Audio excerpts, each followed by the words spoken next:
ज्ञानानंदी आत्मानंदी सभी मुमुक्षु आत्मन साथियों को जय जिनेन्द्र नमस्कार। श्री आनंदगंज जी द्वारा रचित 24 के क्रम में आज हम बात करेंगे 23वें तीर्थंकर श्री पार्श्वनाथ भगवान के बारे में, जो कि आनंदगंज जी ने जिनकी स्तुति अपने रस से भरे गुणग्राम 24 के माध्यम से, स्तवन के माध्यम से की है। तो वो आज आपके सामने मैं लेकर आई हूँ। हम सुनेंगे कि और जितनी स्तुतियाँ 24 हुई हमने पीछे की हैं, जानी हैं, और सब में एक एक कोई ना कोई विषय लेकर उन्होंने स्तुति की है आनंदगंज जी ने। और इसमें कौन सी नई बात है, इसमें कौन सा विषय है, हम सुनते हैं।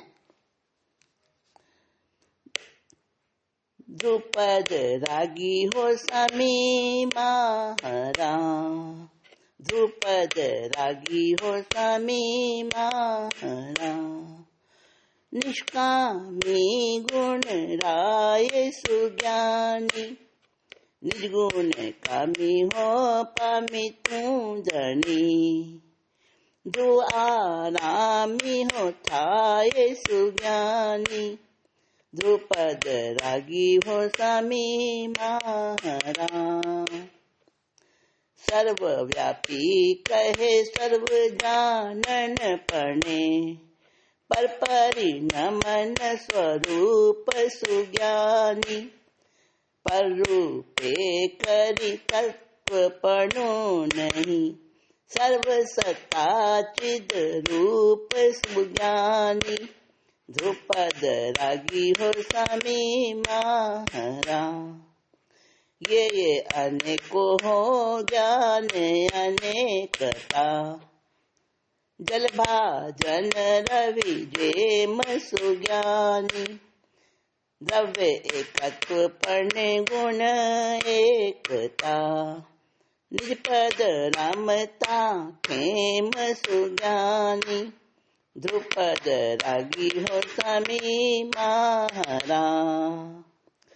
पर क्षेत्र गत गेय ने जानवे, पर क्षेत्रे थयु ज्ञान सुज्ञानी, अस्ति पणु तिज क्षेत्र तुम कयो, निर्मलता गुण मान सुज्ञानी, ध्रुपद रागी हो स्वामी महारा।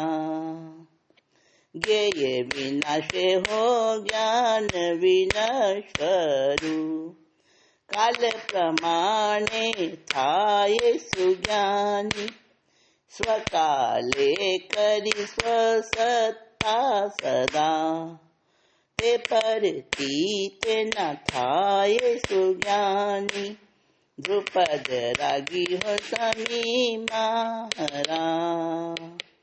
प्रभावे करि परतापामता, स्वसत्ता थिर ठाण सुज्ञानी, आत्म तत्पुष्कमयी परमा नहीं, तो किम सहु नोर जान सुज्ञानी, ध्रुपद रागी हो स्वामी महारा। अगुरु लघु निज गुण ने देखता, द्रव्य सकल देखंत सुज्ञानी, साधारण गुण नि सामर्थ्यता, दर्पण जल दृष्टांत सुज्ञानी, ध्रुपद रागी हो स्वामी महारा। श्री पारस जिन पारस रस समो, पर यहाँ पारस नहीं जाने सुज्ञानी, श्री पारस जिन पारस रस समो, पर यहाँ पारस नाही सुज्ञानी, पूरण रसियो हो निज गुण पर समा। आनंद घन मुझ माहि सुज्ञानी, द्रुपद रागी हो स्वामी महारा। द्रुपद रागी हो स्वामी महारा। देखिए, इस 24वीं में, इस स्तुति में आनंद घन जी ने बहुत ही सरस और रसीले शब्दों में ज्ञान के गुणों को, जो कि वीतरागी परमात्मा श्री पार्श्वनाथ भगवान के जो ज्ञान गुण हैं, तत्व उनके अंदर जो भरा हुआ है, वो सारा का सारा उसका गुणगान किया है, उसको हम सबको बताया है, उस परिचित कराया है हमें। पर ये भाषा आपको समझ नहीं आई होगी, हाँ, अर्थ समझ नहीं आया होगा। सुनने में तो अच्छा लगा, परंतु केवल सुनकर ही तो आनंद नहीं लेना, उसके अर्थ को भी तो, उसके भावार्थ को भी तो समझना ना, वो बहुत जरूरी है। तो आइए एक एक छंद का हम अभिप्राय, आशय समझते हैं, क्योंकि आशय समझे बिना वो अधूरा होता है, वो ज्ञान संपूर्ण ठीक प्रकार आत्मसात नहीं हो पाता बिना आशय को, अर्थ को समझे। हाँ, तो हम इसके अर्थ को जानते हैं। इस 24वीं में आत्मगुणों के बारे में चर्चा है। सर्वोच्च जो गुण हैं, उनकी आराधना श्री पार्श्वनाथ स्वामी ने किस प्रकार की, ये जानकर हमें एक मार्गदर्शन मिलता है कि हम भी उसी प्रकार आत्मगुणों की आराधना कर सकते हैं, क्योंकि सबके पास एक सरीखी आत्मा, एक सरीखे गुण है। हाँ, तो क्या कह रहे हैं राग सारंग में, रसिया की, ये राग है रसिया, तो इसमें बता रहे हैं कि ध्रुपद रागी हो स्वामी माहरा, निष्कामी गुण राय। क्या कह रहे हैं कि रागी कह दिया, वीतराग को रागी कह दिया। यहाँ पे पहले ही जो मुक्तक है ना, उसका पहला ही चरण, उसके अंदर भगवान को क्या कह दिया, ध्रुपद रामी हो स्वामी माहरा। कहीं रागी आता है, कहीं रामी आता है, शब्द पाठांतर आता है। ध्रुपद रागी यानी ध्रुव पद कौन सा, आत्मा का जो ध्रुवता वाला स्वरूप है, केंद्र का स्वरूप है, आप उसके रागी हो, ये भी अर्थ बराबर बैठता है। और कहीं कहीं आता है ध्रुपद रामी हो स्वामी महारा, वो भी बराबर बैठता है, क्योंकि आप उसी में रमण करते हो। हाँ, तो दोनों पाठांतर मिलते हैं, ध्रुपद रामी हो स्वामी महारा, निष्कामी गुण राय सुज्ञानी। हे पार्श्वनाथ भगवान, आप हमारे स्वामी हो, आप हमारे आदर्श हो, और आप ध्रुव अचल पद, आत्म पद, मोक्ष पद में सतत रमण करने वाले हो। ध्रुपद रामी का अर्थ है निरंतर, बिना रुके, प्रत्येक क्षण उसी में रमण करते हो। आप निष्काम हैं और आपके अंदर शुद्ध आत्मा के जितने भी गुण हैं, कौन कौन से गुण हैं आपको पता है? आत्मा के 4 प्राण हैं। नई बात लगी होगी। 25 बोल में आत्मा के 10 प्राण बताए हैं, छठे बोले प्राण 10। 25 बोल का जो छठा बोल है ना, उसमें प्राण 10 बताए हैं। लेकिन वो द्रव्य प्राण है, ध्यान रखना, उनका संबंध शरीर से है, पुद्गल से है। 10 प्राण तो आपको ध्यान में ही होंगे ना, पंचेंद्रिय के 10 प्राण होते हैं, मनुष्य भी पंचेंद्रिय है। कौन कौन से 10 प्राण है? सबको 10 नहीं मिलते, बेंद्रिय तेंद्रिय इनको सबको पूरे पूरे 10 नहीं मिलते। तो 10 प्राण हैं कौन से? 5 तो इंद्रियों के 5 प्राण, 3 मन वचन काया के 3 प्राण, 8 हो गए, और 1 श्वासोश्वास बल प्राण और 1 आयुष्य बल प्राण।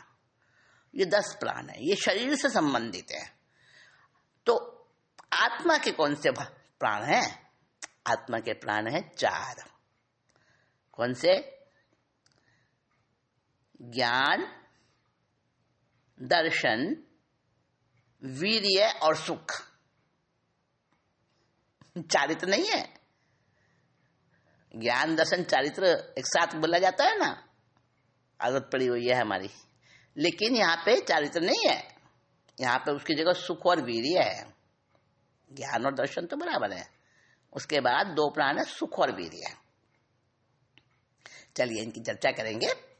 तो आत्मा के जो ये गुण हैं, आपको पता है 8 कर्म खपाकर एक एक कर्म के नाश होने से एक एक गुण, एक एक आत्मा का प्राण प्राप्त होता है, जिन्हें हम क्या कहते हैं? अतिशय।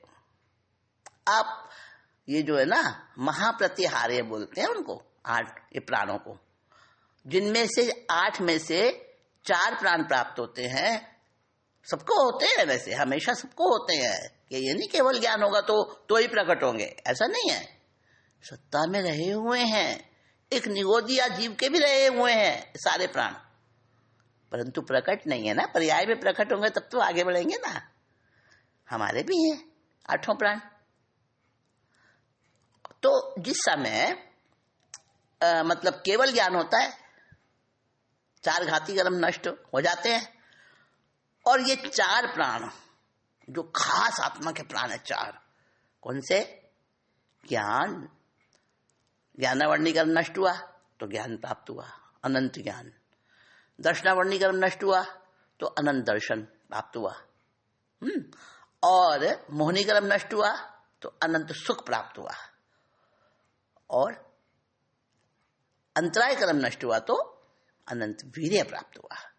तो ये 4 कर्म नष्ट, घाती कर्म नष्ट होकर ये 4 प्राण जो मतलब इनको 100% फुल स्ट्रीम में, एक्सट्रीम में ये प्रकट हो जाते हैं। रहे हुए सबके अंदर है पर प्रकट नहीं है। तो आत्मा के उन भाव प्राणों को अपने अपने आप को सुशोभित कर रखा है, उनसे गुणों के राजा हैं आप, निष्कामी, और साथ में आप निष्कामी हैं। आपको कामना नहीं है, इसलिए आपने साधना नहीं की, इसलिए आपने तपस्या नहीं की कि वो गुण प्राप्त हो जाए, नहीं, किसी प्रलोभन से नहीं किया। जो भी आपका ये सारा क्रम चला ना जीवन भर, हे प्रभु, वो आपने निष्काम भाव से किया। हमारे तो छोटी छोटी कुछ भी जरा सा भी करते हैं तो उसके पीछे कुछ ना कुछ हमारी इच्छा होती है, कामना होती है, मुझे ये मिल जाए, मेरा ये कार्य हो जाए, ऐसा वैसा। लेकिन मोक्ष पद जैसे महान उन आत्म गुणों को प्राप्त करने वाले सहज ही प्राप्त होते हैं, इच्छा से प्राप्त नहीं होते, किसी उस प्रकार की कामना करने से प्राप्त नहीं होते। तो हे वितराग स्वामी श्री पार्श्वनाथ भगवान, आपने सारे आत्मगुणों को प्राप्त कर लिया है, और आप उनसे अनंत ज्ञान, अनंत दर्शन, अनंत वीर्य, अनंत सुख से आप सुशोभित हैं, गुणों के राजा हैं, गुणराय, गुणराय शब्द है ना, और सुज्ञानी हैं आप, यानी सबसे श्रेष्ठ ज्ञान केवल ज्ञान है ना। हाँ, आप उस केवल ज्ञान से आप आप्लावित हैं, वो आपके अंदर लोक की समस्त पर्याय, एक एक पदार्थ की, एक एक द्रव्य की सारी पर्यायों सहित आपके अंदर वो उछल रहा है, विलस रहा है, और आप उसी में मगन हैं, उसी के आनंद को हर समय आप भोग रहे हैं। तो ध्रुपद रामी हो समी माहरा, निष्कामी गुण राये सुज्ञानी, निज गुण कामी हो पामी तू धनी। धनी कहते हैं मालिक को। आप उनके मालिक बन गए हो सारे गुणों के। अपने जो आत्मा के निज गुण हैं, आपने उनकी कामना की, जरूर की। उस मामले में आप कामना करने वाले हो, प्राप्त तो हो जाए मुझे। लेकिन कामना जिस तरीके से की जाए और उसके लिए यथार्थ दिशा में प्रयत्न किया जाए, वहां पर प्रलोभन नहीं होता। समझे? सूक्ष्म सूक्ष्म विचार है। मनन करना, इसका विचार करना, इस पर चिंतन करना कि बिना उद्देश्य के कोई कार्य होता नहीं है ना। उद्देश्य तो कुछ ना कुछ रख के चलता ही है ना, टारगेट तो बनाता ही है ना हर इंसान। तो टारगेट तो बनाना चाहिए, उसके बिना आगे बढ़ेंगे नहीं। जब हमारे सामने लक्ष्य होगा, हमें ये अमुक अमुक परीक्षा पास करनी है, उस समय हम कैसे पढ़ेंगे, पढ़ने में कितना हमारा उपयोग लगेगा। और यदि हमें कोई परीक्षा ना देनी हो तो पढ़ना कैसा होगा? फर्क पड़ता है ना उद्देश्य का, लक्ष्य का। जितना बड़ा लक्ष्य है उतना ही प्रयास, उतनी ही गहरी साधना। हाँ, तो बात चल रही है श्री पार्श्वनाथ भगवान की। तो आप स्वामी बन गए हो अपने आत्मा गुणों के। ध्रुव आरामी होता है। आपने उस मोक्ष पद में जहां अव्यवहार सुख है, अनंत काल का, अब वो मतलब कभी भी वो सुख, कभी भी वो संतोष, शांति आत्मा की छीनेगी नहीं। हमेशा आप उस ध्रुव पद में स्थित रहोगे, अटल अवगाहना में। वहां से कोई आपको हटाने वाला नहीं है, वहां से कोई जन्म मरण होने वाला नहीं है। तो आप ऐसे स्थान पर ध्रुव आरामी। ध्रुव आरामी का मतलब कि आपने उस अचल पद में विश्राम प्राप्त कर लिया है। रमण करते हैं, वहीं रहते हैं, उसी में रचे पचे रहते हैं। तो ऐसे आप हमारे परमात्मा, हमारे उद्देश्य, हमारे लक्ष्य, हमारे दर्पण, हमारे आदर्श हो आप। और हम आपके उन गुणों को बार बार याद करते हैं और अपने अंदर रहने वाले उन गुणों को हम भी प्रकट करने के लिए प्रयास करते हैं। तो अगले छंद में देखिए क्या कहते हैं। सर्वव्यापी कहे सर्व जानन पणे, पर परिणमन स्वरूप सुज्ञानी। क्या कह रहे हैं? आप सर्वव्यापी हो गए और सर्व ज्ञान, जाननपना उससे बढ़ के नहीं हो सकता। केवल ज्ञान से बढ़ के जाननपना है ही नहीं कहीं भी। तो आपने उस ज्ञाता दृष्टा पद को प्राप्त कर लिया है। और परिणमन स्वरूप, और संसार का जितना भी परिणमन हो रहा है सर्व पदार्थों में, जड़ और चेतन में, प्रत्येक क्षण उत्पाद व द्रव्य चल रहा है। तो उस प्रति समय होने वाले एक समय में तीनों बातें चल रही हैं, हर पदार्थ में, हर द्रव्य में, हर वस्तु में। वो चाहे सजीव हो चाहे निर्जीव हो, उत्पाद भी चल रहा है, व्यय भी चल रहा है, द्रव्य भी चल रहा है। तो आपने उत्पाद व्यय द्रव्य हर पदार्थ में चल रहा है, और उससे उसकी जो अलग अलग स्थिति, अलग अलग पर्याय बन रही है ना, तो आपने सबको, हर स्वरूप को आप कैसे जानते हो? जैसे हम अपने सामने किसी भी वस्तु को जानते हैं, जैसे हम अपने हाथ के हथेली में स्पष्ट जानते हैं कि कौन कौन सी, कहाँ कहाँ मेरी उंगली, कहाँ लकीरें, कहाँ कहाँ क्या आकृति है। तो इस प्रकार से आप सर्व पदार्थों के त्रिकालीय स्वरूप को जानते हो। पर रूप पे कभी तत्वपनु नहीं। हाँ, पर पदार्थों का परिणमन तो आपके ज्ञान में झलकता है, परंतु पर रूप में ना तो कोई पदार्थ परिणमन होता है, अपने स्वरूप में परिणमन करते हैं सारे पदार्थ, अन्य स्वरूप में परिणमन नहीं करते कोई भी। और आपका ज्ञान भी अपने अंदर ही जान, सब पदार्थ उसमें झलक रहे हैं। आईना देखा है आपने? अरे रोज ही देखते हैं। और तो और अपने वाहन, उसमें भी जो लगे होते हैं ना mirror, back mirror, view mirror, है ना, उसमें पहले अपना चेहरा देखते हैं, सहज ही आदत है सबकी। तो दर्पण में, मिरर में जो दिखता है तो क्या वो दर्पण उस दिखने वाली वस्तु के रूप में बदल जाता है? दर्पण तो वही अलग ही रहता है ना, हाँ दिखा देता है, बस उसका प्रतिबिंब नजर आ जाता है। दर्पण में जो सामने वस्तु आती है, दर्पण उसको दिखा देता है, पर दर्पण उसमें बदल नहीं जाता। ठीक है ना? वही बात यहाँ पे कही है, पर रूपे करी तत्व पणु नहीं। मतलब जो वस्तु जैसी है, दर्पण जैसा है, वो अन्य पदार्थ में नहीं बदलता। और आपका जो ज्ञान है वो भी अपने अंदर में ही रहता है, पर अन्य द्रव्य में नहीं बदलता, अन्य द्रव्य का रूप नहीं ले लेता।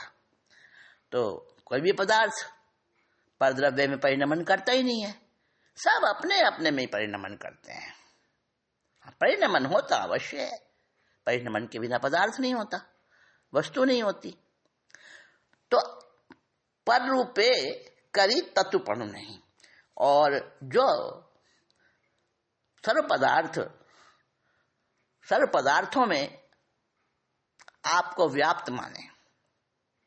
देखिए यहां थोड़ा सा पेच है, यहां थोड़ी सी समझने वाली चीज है। जो पहली लाइन में बात आई ना, सर्वव्यापी, सर्वव्यापी है परमात्मा, सर्वव्यापी है ईश्वर। ये अन्य ईश्वरवादी ग्रंथों, मतलब दर्शनों में ऐसा कहते हैं।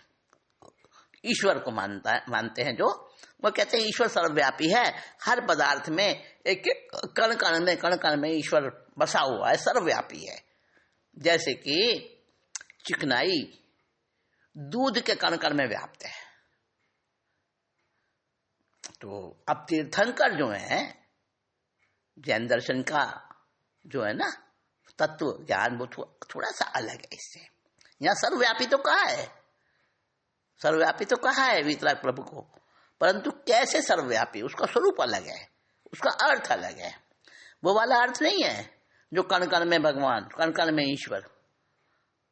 यहाँ क्या अर्थ है कि सर्वव्यापी का मतलब है कि सारे पदार्थ तीनों काल के पर्याय के साथ आपके ज्ञान में झलक रहे हैं, प्रतिबिंबित हो रहे हैं, परंतु आप उन पदार्थों में प्रतिबिंबित नहीं, उन पदार्थों में नहीं चले गए आप।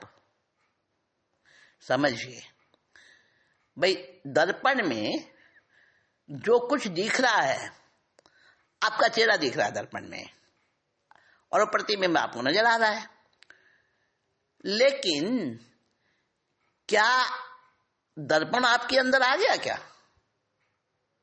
नहीं ना। या आप उस दर्पण में बैठ गए क्या जाके? नहीं। तो कहा कि हमारा जो सर्वव्यापी पना है ना जैन दर्शन का, वो वाला सर्वव्यापी पना मत समझना जो अन्य दर्शनों ने बताया है। हमारा भगवान जो है, कोई भी तीर्थंकर, कोई भी हमारे मोक्षगामी आत्मा जो सर्वव्यापी हैं, वो किस अपेक्षा से हैं? वो इस अपेक्षा से है कि तीनों काल की पर्याय हर पदार्थ की, हर द्रव्य की उनके ज्ञान में झलकती है, बस। और वो भी अपने लिए नहीं, उनको कोई फायदा नहीं है उस पदार्थ, उसको झलक रही है जो वो चीज उनके अंदर में, उनको कोई मतलब नहीं है उससे, वो तो अपने बेखबर है। दर्पण को पता थोड़ी ना चलता है कि मेरे अंदर क्या दिख रहा है। आप कहोगे भैया वो तो जड़ है, उसको क्या पता चलेगा, परंतु इंसान तो चेतन है ना। यहाँ तो चेतन पदार्थ, चेतन मनुष्य की बात हो रही है। मनुष्य ही तो थे पार्श्वनाथ भगवान, अब तो भगवान बन गए। वो मनुष्य ही तो थे ना केवल ज्ञान होने से पहले, हम तुम जैसे।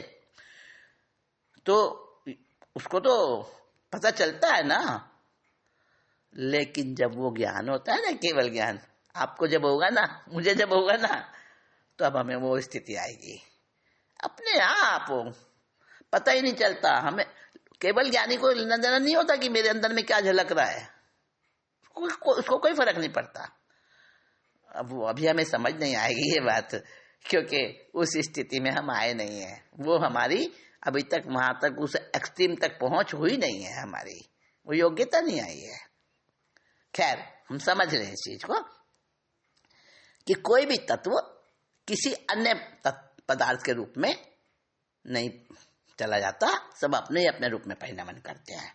और स्वसत्ता चिद्रूप सुज्ञानी, और अपनी ही सत्ता में हर पदार्थ रहता है और अपने ही चिद्रूप में रहता है। चिद्रूप यानी चैतन्य रूप। तो हे वितराग प्रभु श्री पार्श्वनाथ भगवान, आप भी, सब आपका ज्ञान में झलक रहा है, फिर भी आप अपने में ही रहते हो, अपने सत्ता में रहते हो। आप किसी अन्य वस्तु के रूप में नहीं बदल जाते। ऐसा आपका वो ज्ञान है, उसी ज्ञान में आप रमण करते रहते हो। तो हमारा सर्वव्यापीपना जैन दर्शन की दृष्टि से वो अलग टाइप का है। अब देखिए तीसरे छंद में क्या कह रहे हैं।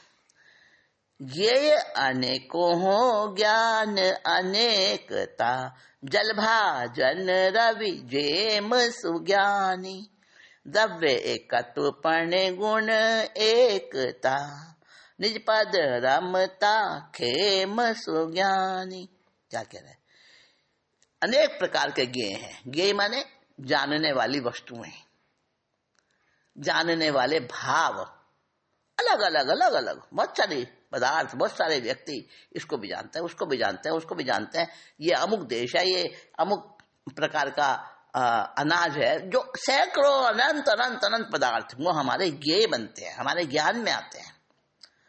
तो भगवान के ज्ञान में तो सारा लोक झलक रहा है, तो उनका ज्ञेय का जो क्षेत्र है कितना विस्तृत होगा ना। तो ज्ञेय अनेकों हो ज्ञान अनेकता, जैसा जैसा ज्ञेय होता है उसी प्रकार का ज्ञान आत्मा का वैसा ही उसके अंदर में परिवर्तित हो जाता है। ज्ञान की वही पर्याय बन जाती है। अभी मेरे सामने ये दीवार दिख रही है, तो वो दीवार जो है ना मेरे ज्ञान में नजर आ रही है, तो ज्ञान की पर्याय बन गई दीवार। फिर अभी कोई व्यक्ति दिखने लगा, वो सामने आ गया, तो वो दीवार वाली पर्याय हट गई और वो जो सामने आया वो पर्याय बन गई व्यक्ति की। तो ये ज्ञान का परिणमन होता है। परिणमन का मतलब बदलते रहना, पर्याय बदलते रहना। तो ज्ञेय अनेक प्रकार के ज्ञेय हैं, तो ज्ञान भी अनेक प्रकार का हो जाता है उसी के हिसाब से। जैसे उदाहरण दिया है कि एक पात्र, भाजन माने पात्र, कोई भी बर्तन है उसके अंदर पानी भरा हुआ है। अब आप उसको रख दीजिए, परात चौड़ी होती है ना, परात जानते होंगे आजकल तो घरों में, हाँ परात तो होती है। हाँ, तो चौड़ा बर्तन हो परात जैसा, और उसमें पानी भर के और रख दे बाहर में उजाले में, दिन के रोशनी में, तो उसमें सूर्य का प्रतिबिंब दिखता है। और दूसरा कोई बर्तन और रख दो, और बर्तन रख दो, और तो सब में वो सूर्य का प्रतिबिंब दिखेगा उस पानी के अंदर। जिस बर्तन में पानी भर भर के रखा है ना, सब में सूर्य पूरा पूरा दिखेगा। ये तो सामान्य सा प्रयोग है, कर लेना, आप देख लेना। तो क्या सूर्य बहुत सारे हो गए? वो जो सूर्य चमक रहा है ना आकाश में, वो सूर्य तो एक ही है। अब आप कहोगे इतने सारे, इसमें भी पूरा सूर्य दिख रहा है, इस बर्तन में भी पूरा सूर्य दिख रहा है, इस बर्तन में भी पूरा सूर्य दिख रहा है। तो ऐसे ही जिस प्रकार से हर बर्तन में अलग अलग सूर्य दिख रहा है उसके भरे पानी में, परंतु सूर्य तो एक ही है। तो इसी प्रकार मेरा ज्ञान तो मेरे पास ही है, मेरे अंदर में ही है, और ज्ञेय के अनुसार वो बदल जाता है। जैसा ज्ञेय होता है वैसा ज्ञान की पर्याय बन जाती है। समझ गए ना? द्रव्य एकत्वपणे गुण एकता, और हर द्रव्य अपने आप में एकत्व यानी अकेला, सबसे अन्य पदार्थों से अलग। हर द्रव्य जो है उसमें अनंत गुण होते हैं, फिर भी उन सब गुणों की एकता होती है उस द्रव्य के, उस वस्तु के रूप में। सारे गुण हैं उसके अंदर, परंतु वस्तु तो एक ही है ना। तो यही बात कही है, निज पद रमता खेम। और मुक्त परमात्मा को तो उससे कुछ लेना देना ही नहीं है, कितना भी उनके गेय में झलक रहा है, वो तो अपने में ही है, वो तो अपने में ही रमने वाले हैं, आत्मा में ही रमने वाले हैं। तो हे पार्श्वनाथ भगवान, आप ऐसे ज्ञान के स्वामी हो। हाँ, हम भी हैं, हमारे अंदर भी वही ज्ञान रहा हुआ है, सत्ता के अंदर पड़ा है, और जब कभी अपना समय होगा उसका तब वो प्रकट हो जाएगा।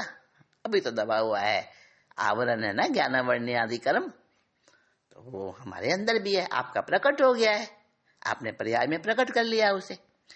अब पार्श्वनाथ भगवान के उन गुणों के, आत्मगुणों के बारे में और अगली गाथा में क्या कहा है। परिक्षेत्र गत ज्ञेय ने जानवे, परिक्षेत्रे थयु ज्ञान सुज्ञानी, अस्तिपणु निज क्षेत्रे तुम कयो, निर्मलता गुण मान सुज्ञानी। अब देखिए,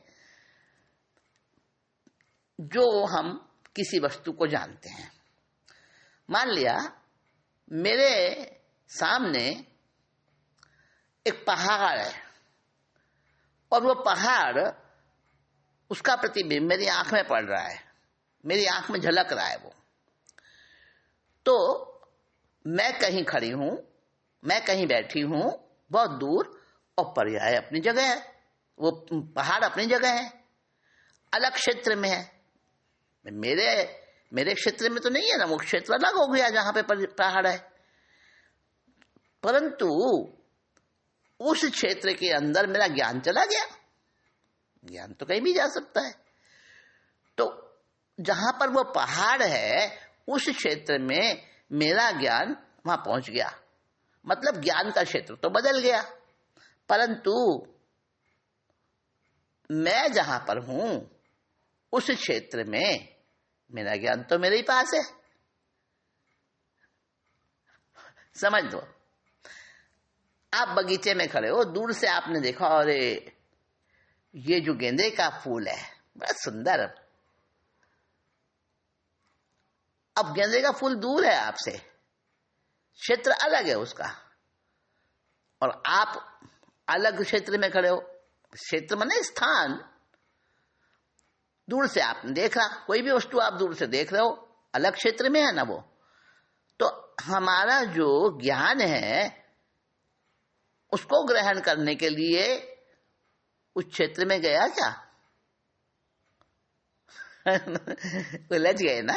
यहाँ पे यही बात समझाई जा रही है कि पर क्षेत्र में रहे हुए किसी ज्ञेय को, किसी पदार्थ को जानने से ज्ञान भी उस पर क्षेत्र में चला गया। लेकिन जो हमारा जैन दर्शन है, जो भगवान की वाणी है, वीतराग परमात्मा की, सभी तीर्थंकरों की वाणी, उसमें कोई आपस में कहीं भी एक दूसरे से विरुद्धता नहीं होती। सब वाणी, सबकी वाणी एक समान होती है। तो उस भगवान के सिद्धांत में आया है कि ज्ञान का अपने ही क्षेत्र में अस्तित्व रहता है, ज्ञान का क्षेत्र नहीं बदलता। अब अगर मुझे किसी चीज को जानना है तो उस क्षेत्र में मेरा ज्ञान जाएगा तभी तो मैं जानूंगा? नहीं, ये समझने की चीज है कि ज्ञान का तो अपने में ही अस्तित्व है। यानी ज्ञान तो स्व क्षेत्र में रहने वाले आत्मा का ही होता है, और उसकी जो निर्मलता होती है वो शुद्ध स्वरूप की, अपने आत्मा के स्वस्थ स्वरूप की जो निर्मलता है वो अपने ही क्षेत्र में होती है। नहीं समझ में आया होगा। हम किसी भी दूर रही हुई वस्तु को देखते हैं, कल्पना में भी, कई बार स्वप्न में भी आ जाती है ऐसी चीजें जो हमने कभी देखी नहीं होंगी लेकिन दिखने लगती हैं। तो वो कहीं किसी क्षेत्र में, मान लो अमेरिका की बात है, कहीं किसी ने कहा, किसी ने हमको फोटो दिखाई या कहीं बात सुनाई कि वहां पे ऐसा ऐसा दृश्य है, और वो हमारी कल्पना में आ गया, यानी हमारे ज्ञान में आ गया।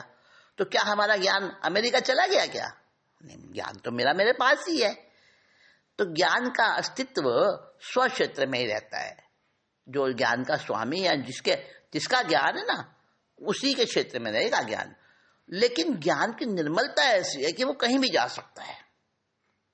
तो आदिनाथ भगवान, श्री पार्श्वनाथ भगवान, आपके अंदर जो ज्ञान है वो भी ऐसा ही है, और मेरे अंदर जो ज्ञान है वो भी ऐसा ही है। वो क्वालिटी अलग नहीं है कोई। तो आपने उस ज्ञान को बिल्कुल साक्षात प्रकट कर लिया है, इसलिए आप महान हो। ज्ञेय विनाशे हो ज्ञान विनश्वरु, काल प्रमाणे थाये सुज्ञानी। क्या कह रहे हैं? ज्ञेय पदार्थ नष्ट हुआ। मैंने अभी जिस वस्तु को देखा और वो वस्तु नष्ट हो गई, मान लो, तो क्या मेरा ज्ञान भी नष्ट हो गया? भाई वस्तु अलग है, मेरा ज्ञान तो मेरे पास है।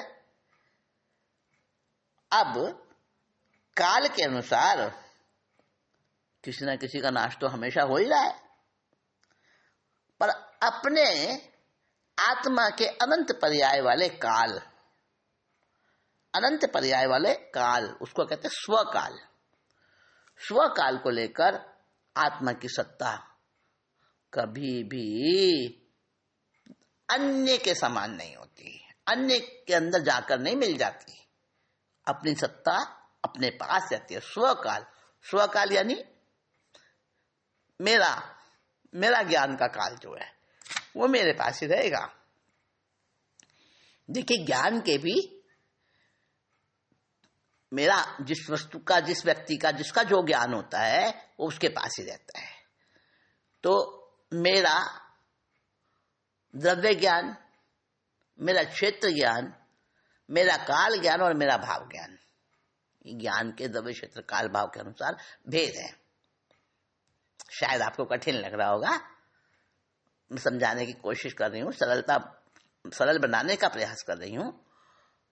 जिस समय जो मेरे ज्ञान के पर्याय बनते हैं, जो मेरे ज्ञान में जैसा आता है, वो मेरा होगा द्रव्य ज्ञान।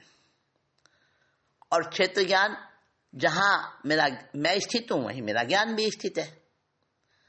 ये तो अलग अलग क्षेत्र में हो सकते हैं, परंतु मेरा ज्ञान क्षेत्र परिवर्तन नहीं करता है।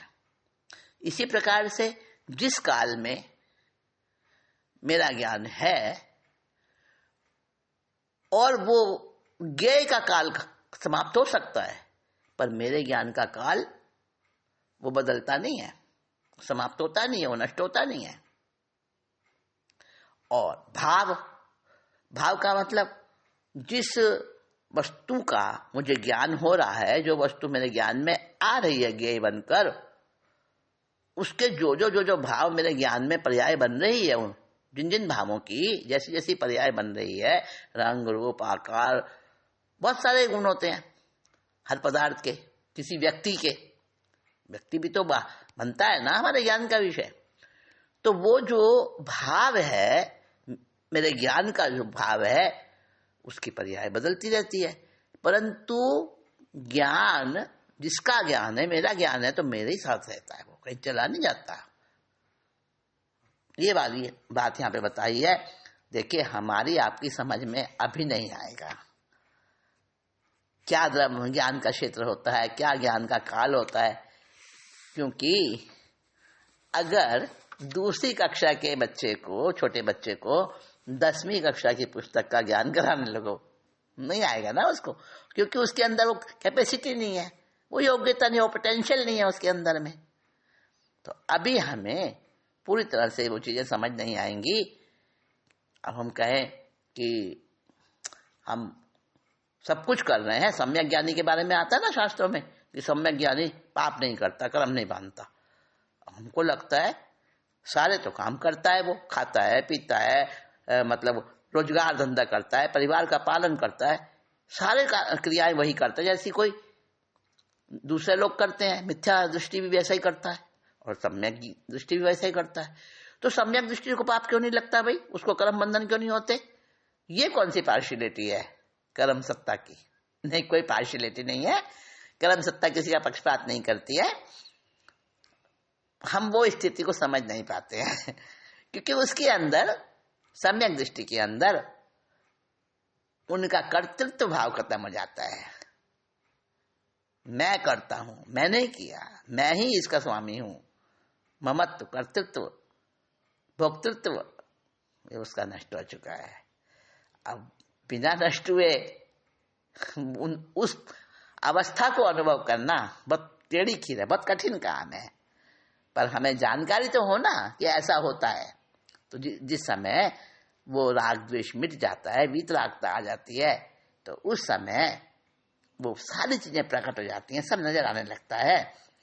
तो कहा कि स्व काले करी स्व सत्ता सदा ते पर रीते ना जाए। वो अन्य पदार्थ के रीत माने उसके समान नहीं हो जाता हमारा ज्ञान, वो केवल झलकता है। आगे बताया, पर भावे करी पड़ता पामता स्वसत्ता ठिर ठान सुज्ञानी आत्म चतुष्कमयी परमाम नहीं तो किम सहुन ज्ञान सुजानी। क्या कह रहे हैं? पर पदार्थों का ज्ञान करने वाली आत्मा अपने सिवाय अन्य पदार्थ के भावों की अपेक्षा से वो पर तत्व को प्राप्त नहीं हो जाती, वैसी नहीं बन जाती, उसी में नहीं चली जाती।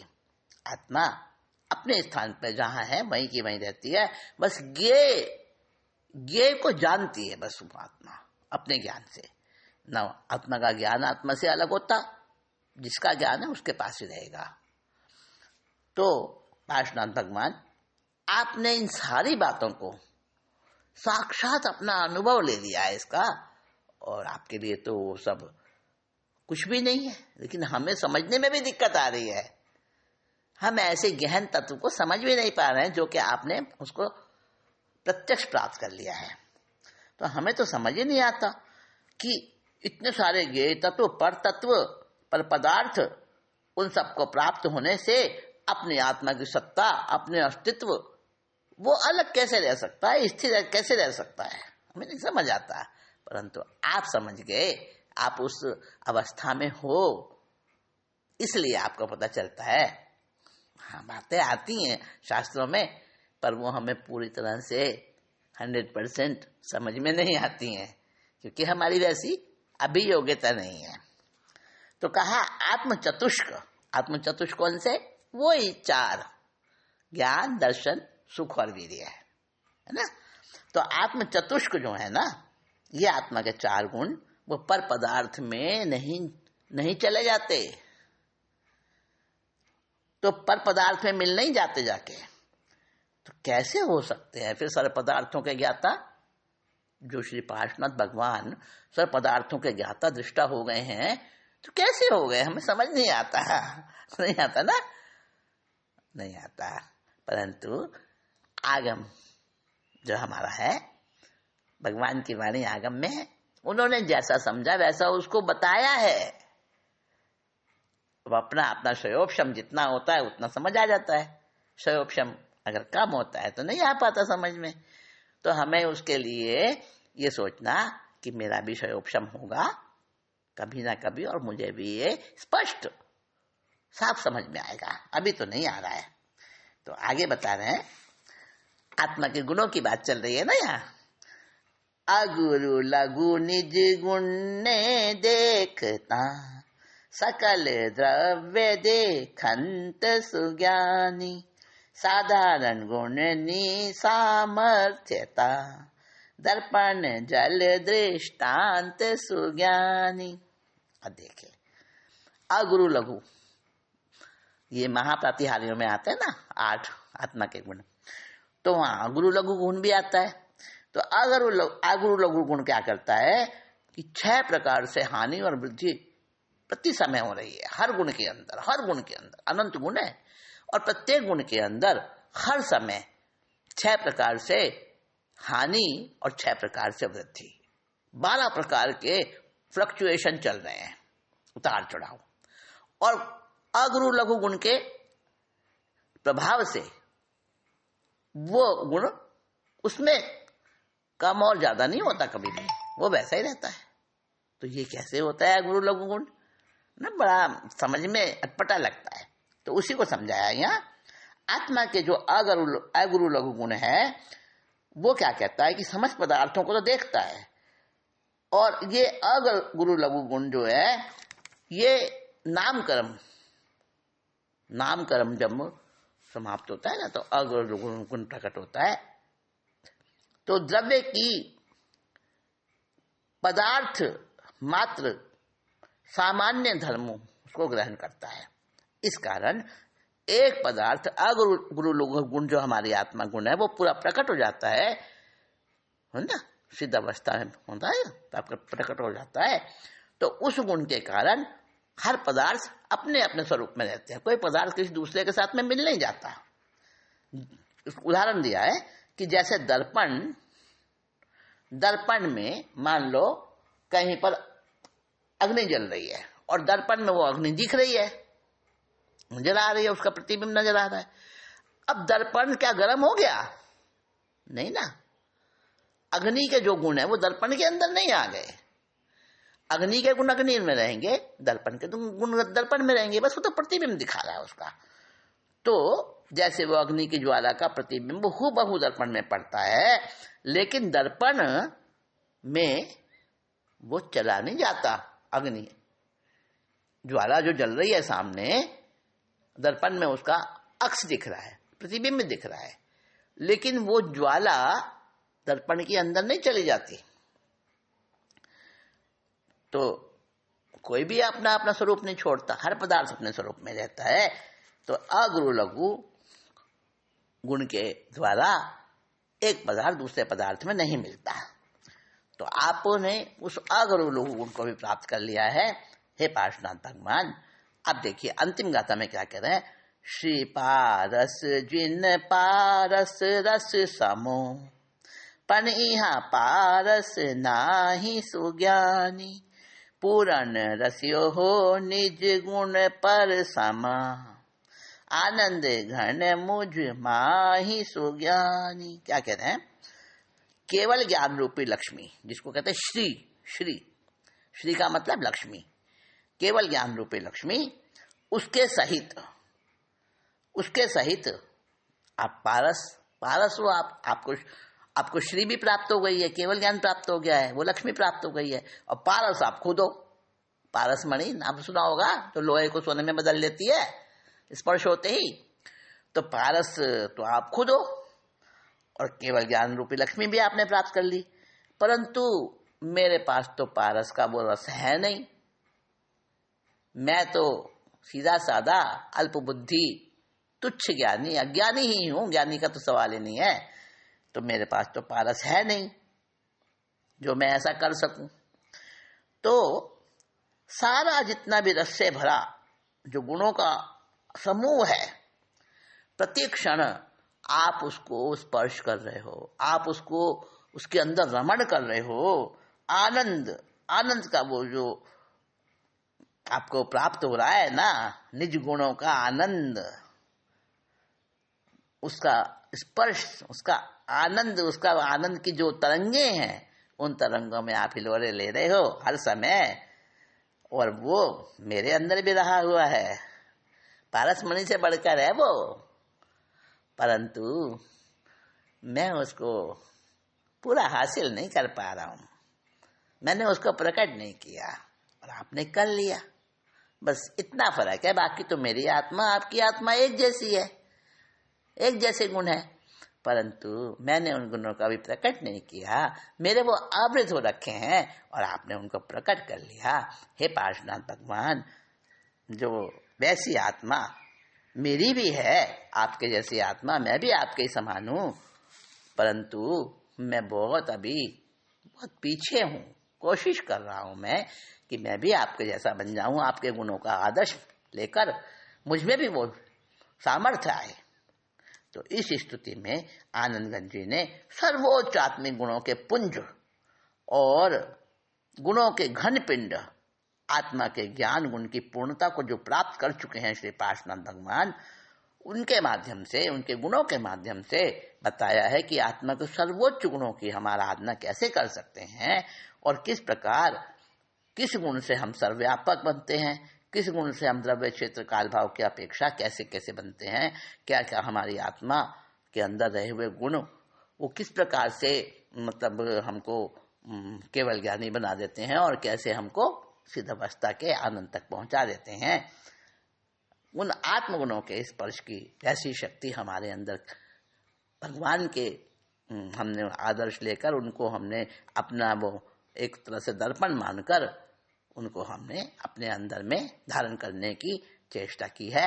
आनंद घन जी जो अध्यात्म रसिक कवि के रूप में जाने जाते हैं, उन्होंने बड़ी सुंदर स्तुति की है। देखिए, भगवान के गुणों के गुणानुवाद भी हो गया और अपने अंदर रहे वे उन गुणों की अनुमोदना भी हो गई और साथ साथ उनका परिचय भी प्राप्त कर लिया उन गुणों का, और वो गुण मेरे अंदर कैसे प्रकट होंगे इसके बारे में जो अंदर में एक उत्कंठा जगती है, एक उस प्रकार का भाव आता है कि हाँ मेरे को भी ऐसा मिले, मैं भी ऐसा बन सकता हूँ, मेरे अंदर भी वो योग्यता है, वो वाले भाव हमारे अंदर इस स्तुति से प्रकट होते हैं। और यही तो रहस्य है, यही तो मतलब अपने अस्तित्व का झड़ता हुआ ये रस है। तो इस रस में शराब और आनंद घन जी हमको पूरा पूरा आत्मरस में डुबो कर इस स्तुति में और हमारे पर ये उपकार किया कि हमारे अंदर भी वो भावातीत अवस्था, वो भाव दशा हमारी भी इस स्तुति को सुनने से वैसा अनुभव होता है। तो उस अनुभव में आप सब हर समय अपने आप को बार बार अनुभव करें। और अभी तो हमारा ये खंड खंड अनुभव है, और जब वो प्राप्त हो जाएगी अवस्था हमें, तो तब तो हम खंड खंड नहीं अखंड आनंद में डूब जाएंगे। और उस अवस्था को कल्पना में लाते हुए मैं आज के इस मीटिंग को विराम देती हूँ। ज्ञानानंदी आत्मानंदी सभी मुमुक्षु आत्मन साथियों को जय जिनेन्द्र, नमस्कार। श्री आनंद घन जी द्वारा रचित 24 के क्रम में